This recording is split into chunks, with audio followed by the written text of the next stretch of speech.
Welcome to Women We Should Know with international speaker, mindset reset mentor, author, and your host, Leslie Michaels.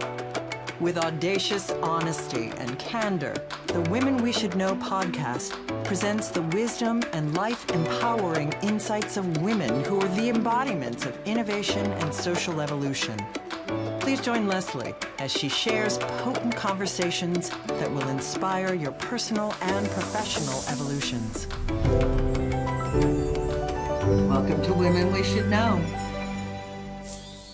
Welcome back to Women We Should Know, the podcast where we consistently bring you the voices, the tenacity, and the audacity of women who are threatening the status quo, shifting the paradigms, and doing all of this on behalf of greater womankind. These are women who are not only coloring outside of the lines and refusing to get in boxes created by other people. These are women who, when they carve a new path, they leave the light on so that we can see where that path is, if it is something we choose to follow. Now, as those of you who have been with me for a while know, I enjoy bringing women on of every demographic. And we have what I can justifiably call a younger woman with us today who is really making waves and helping women in tremendous ways. You know, we've been talking recently about women and their fear of money. Well, Madeline Vetrano is a consumer advocate and financial strategist, and she is the co-founder of Score EDAZ. She empowers people, and women in particular, to utilize their credit score to their advantage. Her passion for helping individuals and businesses achieve financial success is contagious, and she wants to make it happen for you too.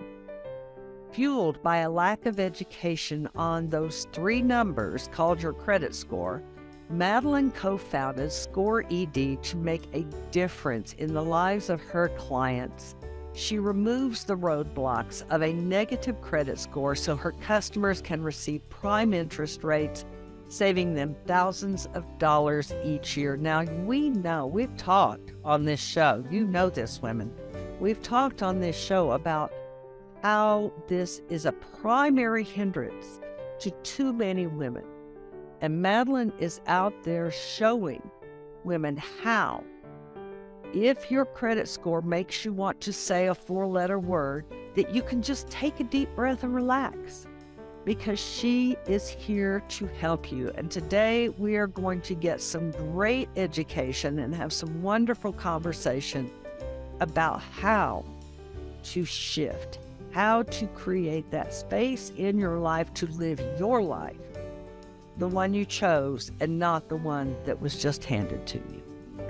Madeline, I am so thrilled to have you with us today. Hey, Leslie, thank you. I'm thrilled to be here. Wonderful. Now, I have a little tradition.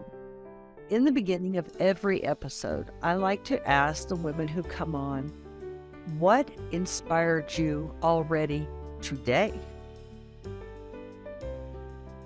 Well, so what inspired me already today is I was thinking a lot about this show and our conversation, and really brought me back to the beginning of when I started Score ED to what's my why. And my why is because there's a glitch in the system that we weren't taught about credit and taxes in school. And so what inspired me today is being on here to talk to your community and be here with you and really give back and share some tidbits to help, relieve some of the fear around the unknown, because credit scores were designed to be confusing. So that's what's inspired me today. Thank you. And did you hear that, women? Credit scores were designed to be confusing. So if you are confused, get off your own back. Yep. It's not because you aren't smart.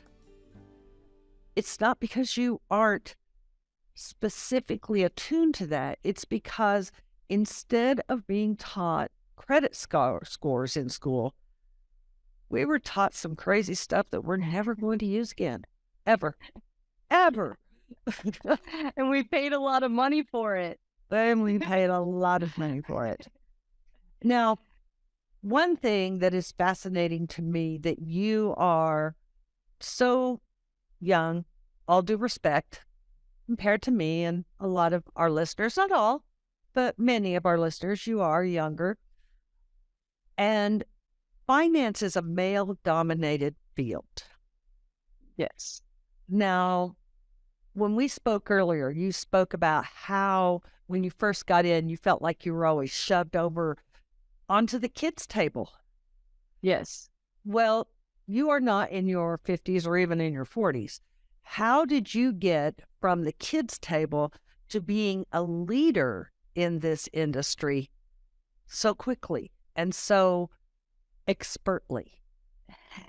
It doesn't feel as quick because, but it really what I saw, because credit is a key factor into saving money on interest rates to get business loans.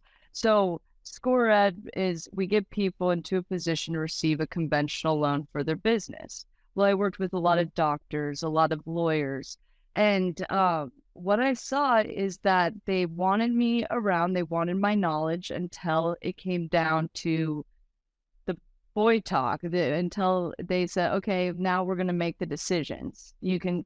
Thanks for all the knowledge, thanks for all the answers here. Now we're going to make our own decisions.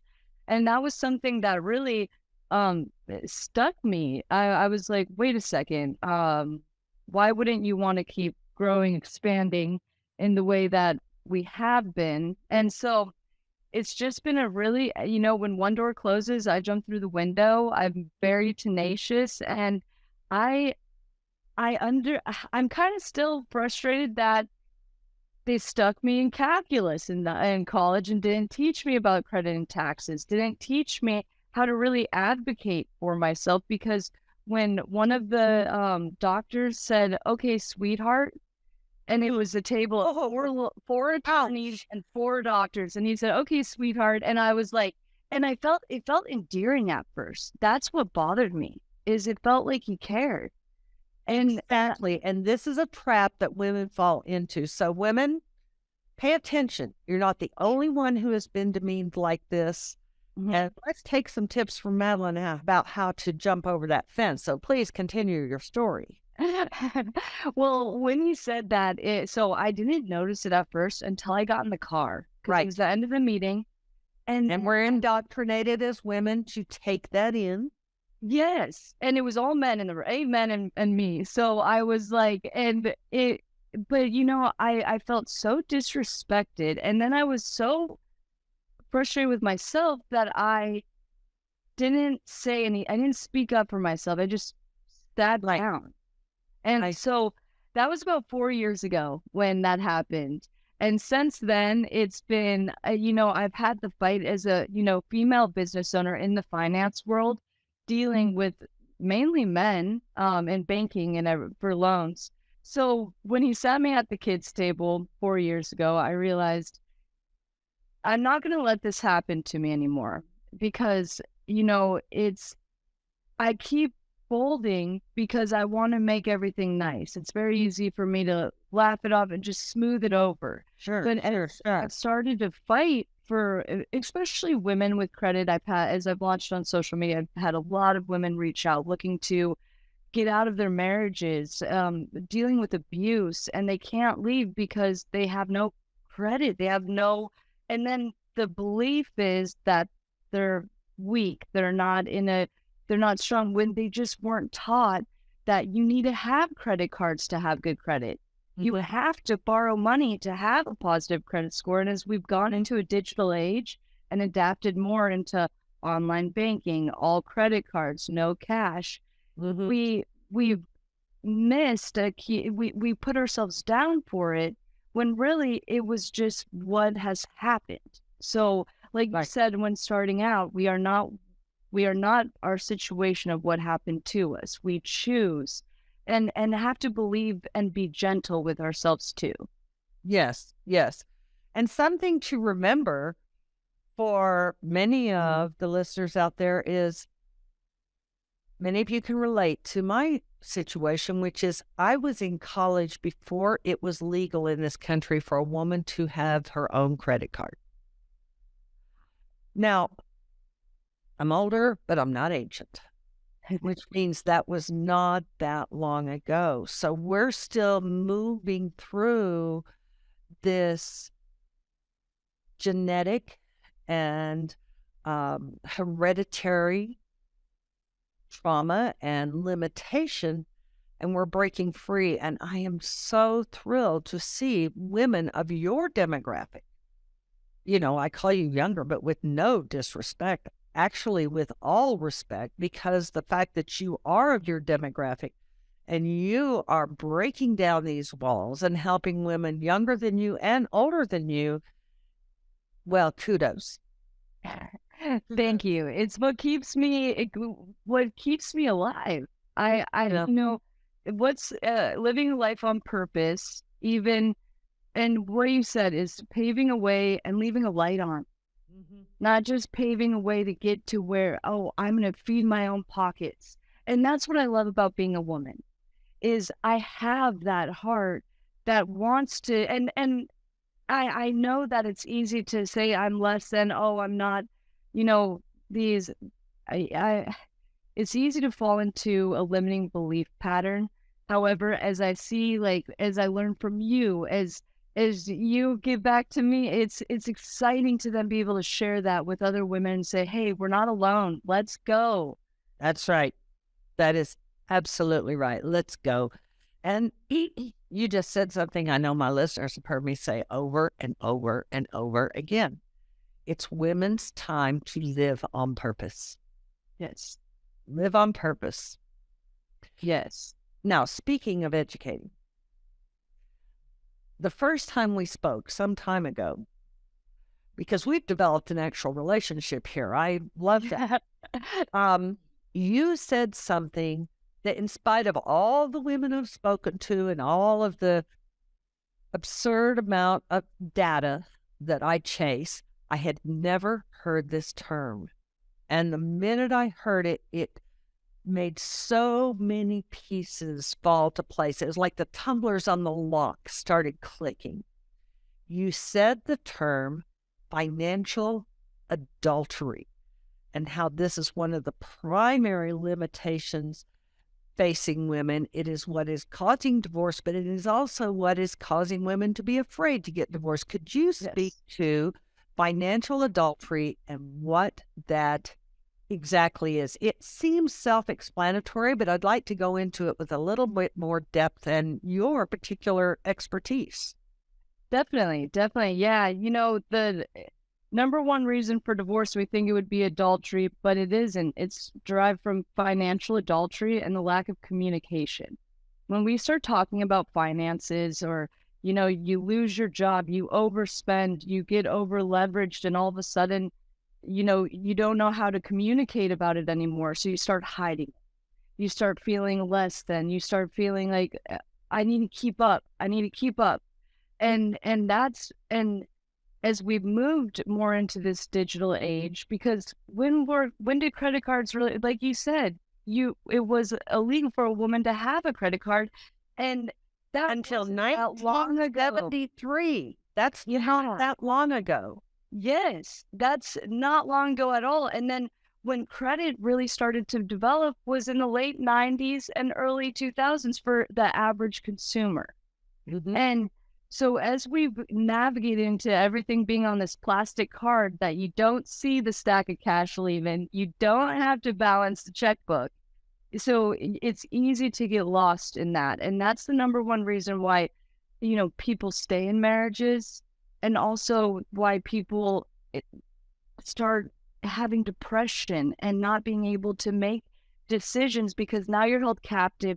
Now you're held in a position where you're in survival mode instead of a creative, living a life on purpose mode. That's right. That's right. I had a mentor for a long time. Brilliant man, owns $1 billion company, built it up from 0. And he was speaking one time about his daughter and teaching his daughter to manage money. And he got her a credit card when she was 16. But she was only allowed to use it if she used cash to pay it off at the end of every month. And this was one of the ways he taught her about finance. But how many parents do that? Not many. Not very many. No. Not very many. No. Now, another aspect of financial adultery that I want to touch into is women who are put in the position of their name is on every debt, but it is not on a single asset. Oh yeah, that's a big problem because I've had a lot of women that have had they've been a victim of identity theft of their own spouse because now they have. Oh no, let's not just breeze by that. I want to make sure my audience heard that. Identity theft From your own spouse. from your own spouse. So now let's continue. I did not want that to go unnoticed. Yeah, that's what's hard is as I've, been able to help thousands of people raise their credit score, I've seen and heard a lot of the stories behind it. And, it's been and the main thing is the lack of education and the feeling of fear. I don't know about it. I don't want credit cards because I don't want debt. When really it's, so going back to how they're on the liabilities, but not the assets. That is a big, that's a big issue because now you're stuck. Now you don't have any movability because everything is derived around your credit score. It's a pillar in your house of financial wealth and just overall your yard of life. Like it's a pillar holding up the walls. You cannot add new walls, move, get a job. It's tied to your utilities, car insurance, health insurance. So now if you leave and you don't have yourself in a financially worthy position, in a low risk worthy position, because your spouse went out and now you're on all the auto loans, you're on all the credit card debt, but now you're not on the actual ownership of the home, you're just on the mortgage. And so, Yes, I know a woman who is she found out that she was on 3 mortgages. She knew they had 3 homes. But what she didn't know is she was on 3 mortgages and not on 3 deeds, not even on 1 deed. it's a highway robbery. That's terrible. When you encounter this with women, and there's another topic I know we really want to get to, but let's just touch on this a little bit. What's your first step in helping them to get out from under this absurd burden? So my first step is I listen to them. I listen to them and That's where you start. and I commend them for pulling their head out of the sand and having hope that they can change. Because that's the biggest first step is believing that it can change. And so from there, I walk them through, I review their credit report, see their financial situation, break down what their goals are over the next 1 to 6 months, and customize a process to be able to help them either add trade lines, add a new authorized user to their account so it recalculates their overall debt to income, and really say, there's hope. If you put in this fight, your return on this investment in yourself is going to be 100-fold compared to the energy you're putting in. So that's where I start. Listening and creating a strategic plan of action. Mm-hmm. Yes. Brilliant. Now, I know you and I have something in common in terms of axe to grind. Yes, we do. And that is this phenomena, if we can call it that. I don't know what to call it. I still don't know what to call it. Maybe you have a better word. Of whether it's called MLM, network marketing, associate marketing.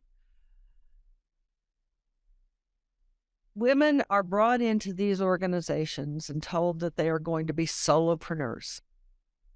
Yes. And that they are going to make a great deal of money. But you and I both know that this is not the truth, that only 5%, I've got my numbers here, 5% of top leaders are women. And you asked a wonderful question. How many of those are married to a male top leader? We don't know that data. And 70% of the women in MLM, or 70% of people in MLM are women. Yes. Only 25% make a profit. An additional 27% break even, and on both of those figures, 92% of them are men. Well, we don't even have to know math. Yeah, Able to calculate that if 92% of 25% of the ones making money are men, women are not making money. This is what I call usury of women's talent, time, and finance. What do you have to say to this? You have a lot of insights. You have a lot of perspectives about the different ways in which the usury is applied and the outcomes. Yes. Well, and this is so just this week alone, I've taken in 3 women who are hiding the credit card debt from their husbands that they defaulted on, and because they bought the products to be able to make their own way, be a solopreneur, have the community, help people, give back, lead people to what they're able to find, like the leaders to tell them to do before them. And I personally started off my entrepreneurial career at 22 in direct marketing and or network marketing and direct sales. So I was the dreamer. I was like, I'm going to change the world. Most of us had a little stint at some time during our earlier professional career. Yeah. And the thing is I love the community. That's what really encapsulates one of the big hooks. Yes. And it's everyone wants to be doing better. They want to be out on their own. So it's a great, like, people in that industry. I mean, I've met some incredible people who are still my friends from that industry a decade ago. And that's been why I fought so hard too with my own business, is because I'm like, wait a second. You're manipulating me. This isn't okay, because you're using my heart against me. My heart is to give back. My heart is to build. And now I've spent $5,000. I have another event to go to that I'm excited about, but it's going to be another $1,200. And that's just really where I've seen, as I see these women get into credit card debt because they're driven from their heart, wanting to do well. And again, it just is it's frustrating for me to watch good people get taken advantage of. You just said something that's really important. It's not just that they continue to buy more and more product in order to achieve some level of qualification. All of the events. And they are, in a very cheerful, rah-rah kind of way, rather browbeat into attending these events. If you don't attend this event, you won't succeed in the next quarter. But then they attend the event and they don't succeed in the next quarter. And so everyone comes together at these events and they're talking about their numbers and they're cheering each other on and all talking about how they haven't achieved. Part of what these companies do is they build a community based on a commonality of lack and non-success. Yeah. Yes. That's how do you, number one, help women to see, help women to start to be honest with themselves that continuing on this path is not going to get them anything more than what they've already got. And then transition into a direction where they can break free. Yeah, and that's, that's something I'm still learning because convincing someone who believes it, who has hope in something and breaking that, I'm getting better at it and keeping an empathic but directness when expressing, when coaching these women on what to do.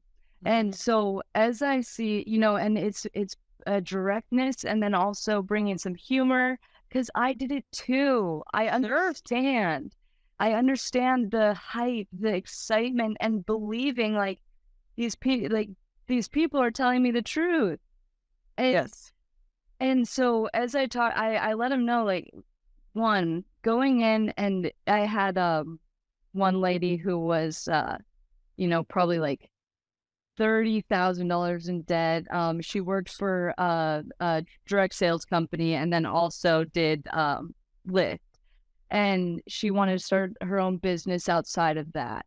And I talked to her, I was like, okay, listen, we're going to break this down and you have this degree, you got to go get a job because right now you're too far in debt to be able to even think of starting a different business other than what you're doing, and you're only spending money doing what you're doing. So what's crazy a year later is she now just bought a house. She's out of debt. She got a marketing job for a real estate company. And, I still stay in touch with her like probably once or twice a month. And that part's exciting to me. So I would say that's how I'm able to, convince them I walk the path. I did it too. So Yes. you know, Right. Right. And helping them to see, I think part of it, you tell me if I'm wrong. I don't mind being wrong because then I get to learn. okay. But I would imagine that one of the hardest parts is helping them to see that the solopreneurism that they've been sold doesn't exist, that actually they are paying someone to let them be part of an organization that is not paying them. Yeah. Yeah. And that's something that I believe I've seen a lot of women get. I've gotten disheartened over it. It was so, I put in so much energy. Like they told me to do these steps.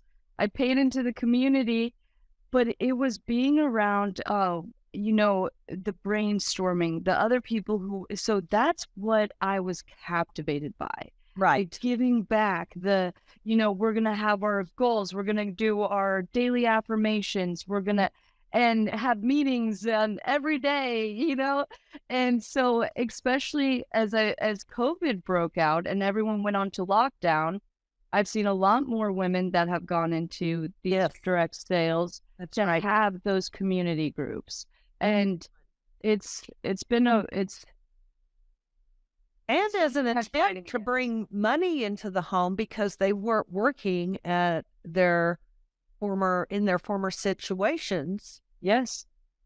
But according to the information I researched, the average network marketer, MLM, associate marketing individual makes $1.74 an hour based on the number of hours they put in through recruitment and sales and their time that they spend at events.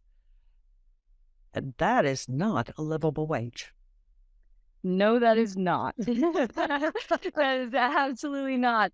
And what happens then is it breaks down your creativity. It starts it starts to confirm those limiting beliefs.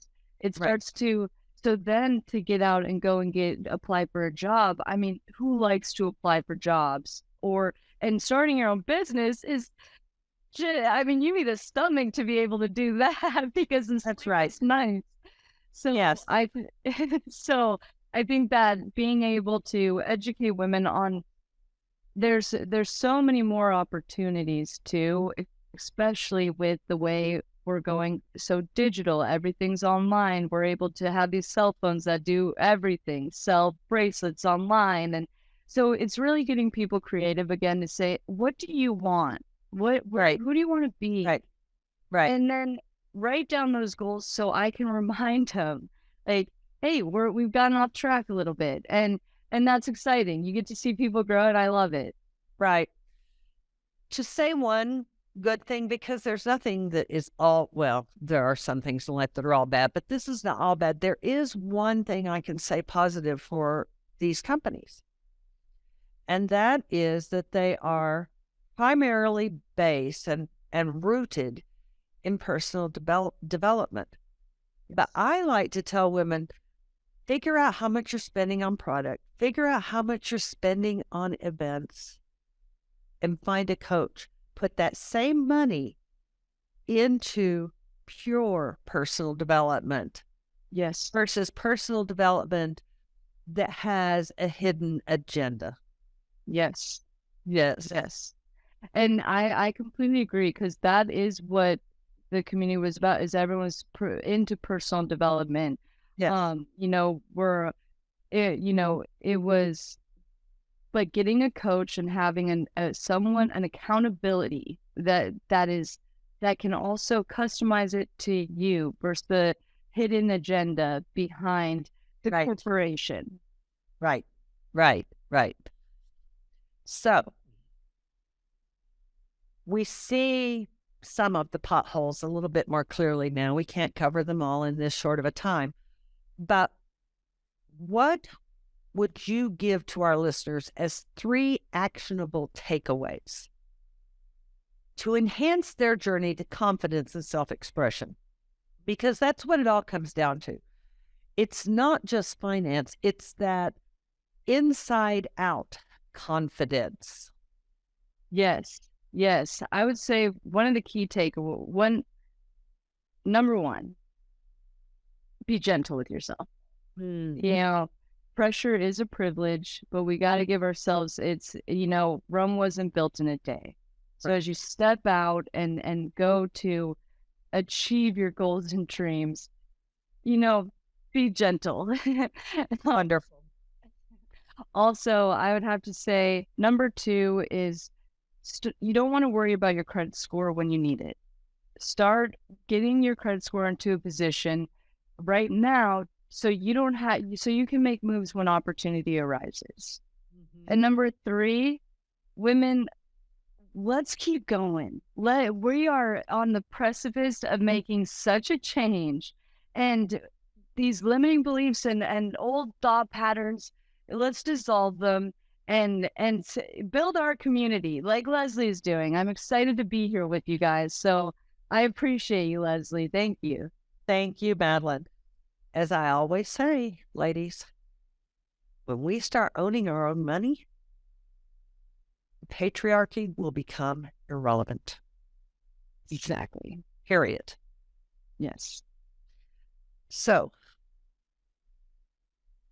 I'm going to do for all of you what I always do for you. I'm going to put all of Madeline's links, information on her program notes.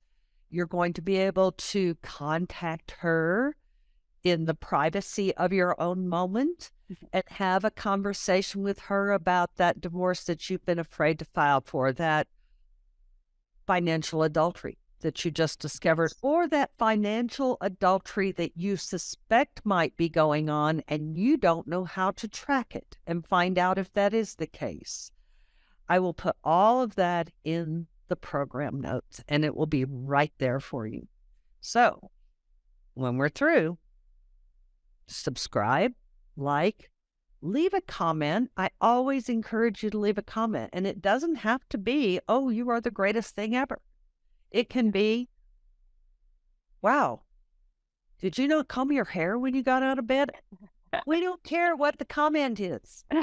We just want to engage. Yes. So subscribe, like, and comment.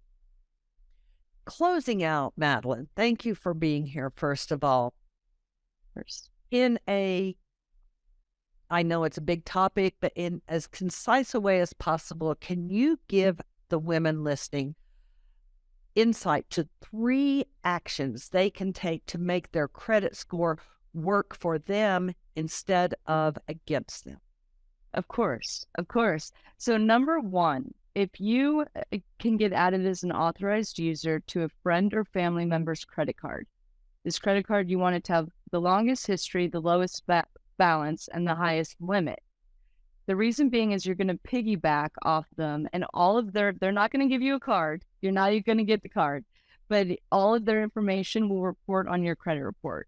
This is going to recalibrate your overall credit history, your payment history, your utilization, and it's a game changer. I've seen people's scores jump 150 points. Number two, helped women do this over and over and over again. Oh yeah, it's been like 6 years now. There you go. So number two, what we're going to look at is if you don't have a credit card, you don't have good credit, a secured credit card where you put anywhere between $3,000 to $5,000 on this secured card, and you're going to make 2 payments every month. So you're going to make sure to make double payments. And then over the 6-month period, that card will then turn into an unsecured card, and you will get those funds back. And that will be a new trade line reporting on your credit report. Number 3, don't miss payments, please, because missing a payment on an open credit card crushes you. It literally, I've seen people who, with business loans and personal, get all the way through a 6-month process, and boom, they forgot to set up their automatic bill pay, and their deal's done. They're not getting that house. They're not getting that loan. And so that's the number one thing is payment history is 35% of your overall credit score. So that's a key factor. No missed payments. Great. Thank you so much for that. And on no missed payments, if all you can do is scrape together the minimum payment, that's going to be better than not making any payment. 100%. Yes. If you're shooting for 2 payments a month, at least make 1 minimum payment, right? Yes. And on a secured card, you don't want to be paying interest on your own money. So That's why you make the double payments, because then you're going to get their money, and then you can pay it once a month on your payment date. Wow, that is a really important point. I'm glad you brought that forward. Yes. Madeline, this has been so informative. I know that Women We Should Know guests are calculating all the golden nuggets they have to put in their pocket. Thank you so much. Of course. Thank you, Leslie. And to your guests, to your viewers, feel free to reach out. You're going to hop on a 30-minute call with me where I review your credit report with you. So you'll know exactly where you're at and steps to go forward and make it better. Absolutely. Absolutely. Now, women, we know how this works. We get these golden nuggets, the lights come on, and then we forget because the dog threw up on our important paper, whatever happened. So our ritual is we take those golden nuggets and we write each one down on a different piece of paper. And then when we get home or we get to the office, we throw those pieces of paper wherever, on our desk, on our credenza, on our bar. In a week, 10 days, we're going to run across that again. And then we get to pick that nugget up and say, why did I write this down? Oh, right. This is important to me because. And this is how we learn to internalize these things that we learn. Okay? So take your golden nuggets, write them down. I know you have some. And one more thing. Be a good sister. Who do you know who has shared confidence with you that they are concerned about their situation? Send them the link to this episode. They may or may not watch it. It's not your job to know whether or not they watched it. It is your job to be a good sister and share it. Yep. Okay? Okay. Now, as you go through the rest of your day, please remember, you are stronger and you are wiser than you know.